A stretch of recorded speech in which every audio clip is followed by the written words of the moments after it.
জি, আমি ফয়সাল করিম মাসুদ। আহ, বিগত 12 ডিসেম্বর ওসমান হাদির নামে যে ব্যক্তির হত্যা মামলা আসামি আমাকে করা হয়েছে। আসলে আমি এই মামলার সাথে, এই ওসমান হাদির যে হত্যা, এই হত্যার সাথে আমি কোনোভাবে প্রত্যক্ষ বা পরোক্ষভাবে জড়িত না। এটা পুরোটা একটা মিথ্যা বানোয়াট একটা নিউজ বা যেটাই বলেন আসামি আমাকে করা হয়েছে। করার পিছনে বেশ কিছু কারণ আছে, কারণ আমি তার প্রচারণে ছিলাম। আমি তার অফিস বলেন, আড্ডাখানা বলেন, যেটাই বলেন, আমি সেখানে ছিলাম। সেখানে থাকার পিছনে মূল কারণটা হলো, আপনারা জানেন যে আমি অ্যাপেল সফট আইটি নামে একটা প্রতিষ্ঠানের মালিক। বিগত 10-12 বছর ধরে এই প্রতিষ্ঠান আমি চালাচ্ছি। এই প্রতিষ্ঠান থেকে আমি প্রায় 20-30 কোটি টাকার কাজ করেছি, উইদাউট তদবির, সুপারিশ ছাড়াই। কারণ আমি ব্যাটল অফ 71-এর প্রতিষ্ঠাতা। ব্যাটল অফ 71-এর মতো একটি গেম বানিয়ে আমি বাংলাদেশে জাতীয় পুরস্কারও পেয়েছি। আমি সফটওয়্যার ইঞ্জিনিয়ার, আমি এমবিএও করেছি। এখন কথা হচ্ছে সেটা না, কথা হচ্ছে যে আমি সেখানে কেন গেলাম। সরকার পতনের পর আমার ব্যবসা প্রতিষ্ঠানে অনেক লস হয়, যেখানে আমি ঋণগ্রস্ত হয়ে যাই। তো আমি কিছু কাজ, নতুন কাজ, আইটির কাজ জমা দিয়েছি। তো আমি তাদেরকে জমা দেওয়ার পর আমি দেখলাম যে তদবির সুপারিশ এখন দরকার হবে, কারণ যেহেতু আমার ব্যক্তিগত প্রোফাইলে এখন কোনো কাজ হচ্ছে না। তো আমি ওসমান হাদির ওখানে যাই, তার সাথে কথা বলি। বলার পর সে আমাকে আশ্বস্ত করে বলে যে সে আমাকে কাজ পাইয়ে দিবে। এই বাবদ সে 5 লাখ টাকাও চায়। আমি 5 লাখ টাকা দিই তাকে। নগদ চেয়েছিল, আমি নগদই দিয়ে দিয়েছি। দেওয়ার পর সে আমাকে বললো, ভাই আপনি অ্যাজ এ ডোনার হিসাবে আপনি আমার যেই প্রোগ্রামগুলো হয় নির্বাচনী প্রচারণা, একটা অফিস দিয়েন, বা প্রচারণের মাঝে মধ্যে একটু ছেলে পেলেরে হাদিয়ে দিয়েন। তো সে হাদিয়েই বলে আসলে বেসিক্যালি। তো আমি এরপরে শুক্রবার আমাকে আসতে বলে, আমি প্রথম শুক্রবার তার সাথে যাই, প্রচারণা করি। সেই সুবাদে আমি আমার 2টা ছোট ভাই নিয়ে গিয়েছিলাম, যারা এলাকার লোকাল। তো এখন তাদেরকে হয়তো আসামি করা হচ্ছে, আমি জানি না।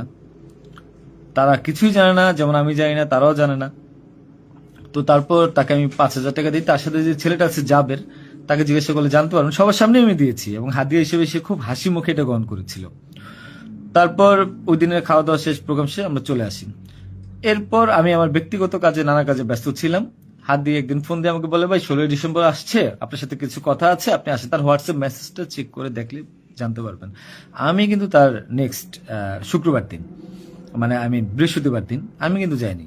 সে আমাকে ফোন দিয়ে নিয়েছিল যে আপনি আসেন, এসে আপনি দেখেন যে আপনার সাথে কিছু কথা আছে, আপনার কাজটার বিষয়ে কিছু কিছু কথা আছে, আর আমাদের 16 ডিসেম্বর প্রোগ্রামে আপনি একটু হেল্প লাগবে।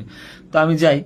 সাথে আমার বেসিক্যালি আমি বাইক চালাইতে পারি না, সেজন্য আমার যে বাইক, সেই বাইকের একজন চালক ছিল, ওটা আমার খুব ক্লোজ ছোট ভাই, আমার খুব স্নেহের, আলমগীর। এবং তাকে নিয়ে যাই সাথে করে।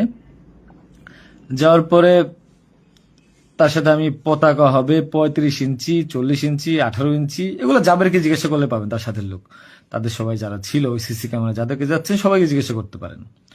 এবং তাকে 250 গেঞ্জি বানিয়ে দিতে হবে, এই জন্য কত টাকা লাগবে ডিটেল। এবং ঘটনার দিন আমাকে সে রিকোয়েস্ট করে, আজকে যারা এই যে আপনারা দেখছেন হাজার হাজার লোক, শত শত লোক, হাদির তো এত লোক ছিল না, কারণ সে আমাকে নিজেই রিকোয়েস্ট করেছিল যে ভাইয়া আপনি আমাকে 5-10টা পোলাপাইন দিয়েন, আর 16 ডিসেম্বরে 50টা ছেলে পেলে দিয়েন, যেন আমার পতাকাটা ধরতে পারে, আমার প্রোগ্রামটা সাকসেস করে দিতে পারে। তো দেখেন, তো ওই জায়গায় আমি তাকে আশ্বস্ত করি, ঠিক আছে আমি চেষ্টা করব। তো পরের দিন আমি যাই। পরের দিন আর মাঝখানে একটা কথা বলি, আমার এর পরের দিনই দুবাই যাওয়ার কথা ছিল, যেহেতু আমার দুবাইয়ের মাল্টিপল গোল্ডেন ভিসা আছে। আমি এর আগেও দুবাই গিয়েছিলাম। তো আমার একটা কাজে দুবাইয়ের কিছু প্রোডাক্ট কেনার কথা ছিল। তো আমার টিকিটটা আমি ওই দিন ক্যান্সেল করাই, যেহেতু সে রিকোয়েস্ট করেছে, পিছায় দিই। তো সেই বাবদে যেহেতু 10টা বাজে প্রোগ্রাম, তো আমি ভোরবেলায় বের হই, আলমগীর আমার বাসায় ছিল। আর আমার ওয়াইফ, বাচ্চা যেহেতু নরসিংদীতে থাকে, 5ই আগস্টের পর তারা ওখানে সেটেল করে দিয়েছিলাম। তো থাকার পর সুবাদে আমি আমার বোনের বাসায় উঠেছিলাম। আমি কিন্তু অন্য কোথাও যাইনি, আমার বোনের বাসায় উঠেছিলাম ওদিন রাতে। তো ওই বাইক নিয়ে যাই, যেহেতু বাইকটা আমি কিনেছি। তো নাম রেজিস্ট্রেশন হয়নি। তো আলমগীর বাইকটা চালায়, আমাকে নিয়ে যায়। তো ভোরবেলা আমরা একটা উবার ডেকে আমরা একটা রিসোর্টে যাই, এটাও সত্য। ওই রিসোর্টে যে মেয়েটা ছিল, ওই মেয়েটা বেসিক্যালি আলমগীরের গার্লফ্রেন্ড। কারণ আলমগীর আমি দুবাই চলে যাওয়ার পর সে যেহেতু এলাকায় থাকতে পারছিল না, তার একটু বাইরে থাকতে হবে। তো মেয়েটা তার কাছে একটা হেল্প চায় বাসা ভাড়ার জন্য। তো আলমগীর তার গার্লফ্রেন্ডকে হেল্প করার জন্য বলে, ঠিক আছে তুমি আজকে দেখা করো, আজকে আমাদের অনেক কাজ, তোমার সাথে আমি পরে দেখা করতে পারবো না। তো আলমগীরের সাথে আমি যাই। যাওয়ার পর 8টা 9টার দিকে আমি আবার চলে আসি, কারণ আমার এই টিকিটটা ক্যান্সেল করতে হবে। আবার হাদির প্রোগ্রামে যেতে হবে, ছেলে পেলেও নিয়ে যেতে হবে। তো আমি প্রিপারেশন নিয়ে সকালবেলা চলে আসি। আসার পর এখানে যে মেয়েটার গার্লফ্রেন্ড বানানো, মিথ্যা বানোয়াট একটা প্রচারণা, মানে এর চেয়ে লেম জঘন্য কোনো কিছু হইতে পারে না এই দেশে। মানে আমাকে আসামি করেছেন, ভালো কথা করেন, কিন্তু এইরকম মিথ্যা মানুষের কলঙ্ক দেওয়ার কোনো মানে নেই।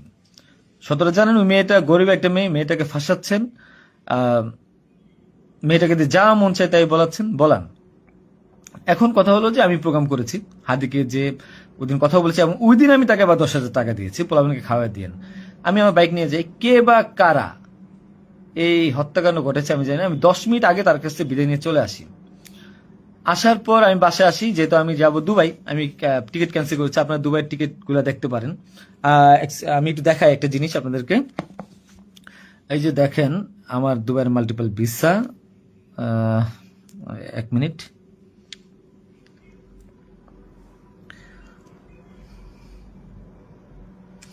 এই যে দেখেন আমার দুবাইয়ের মাল্টিপল ভিসা। হ্যাঁ, ওকে। আমি এখান থেকে ক্যামেরা যেহেতু দেখা যায় না, আমি এখান থেকে দেখাই। এই যে দুবাইয়ের মাল্টিপল ভিসা আমার স্পষ্ট আছে, দেখেন। ঠিক আছে, দেখেন। আরো ভালোভাবে যদি দেখাইতে চাই তাহলে দেখতে পারবেন কিনা আমি জানি না, একটু ভালোভাবে দেখেন। যাই হোক, এটা আমার দুবাইয়ের ভিসা। তো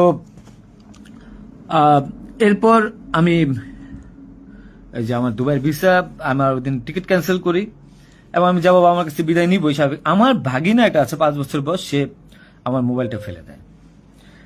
মোবাইলটা ফেলে দেওয়ার কারণে যেটা হয়েছে যে আমার এই মোবাইলটা নেওয়ার জন্য আমার দুই ভাগিনা খুব দৌড়ঝাঁপ করে মোবাইলটা নিয়ে আসে। আমার কাঁধে ব্যাগ ছিল, এখন ব্যাগকে অস্ত্রের ব্যাগ বানিয়ে দিচ্ছে, কিচ্ছু করার নেই আমার, যা বলবে তাই সত্য। আর আমার বাইকের নাম্বার প্লেট চেঞ্জ করে নাম্বার ম্যানহোল থেকে উদ্ধার করা, আমার বাবা 2বার ব্রেন স্ট্রোক করছে, তাকে দিয়ে উদ্ধার করানো, এটা কোন নাটক আমি জানি না। তো তারপর এই তো বাইক উদ্ধার দেখলাম, এগুলা দেখলাম। এরপর আমি বিদায় নিয়ে চলে আসি।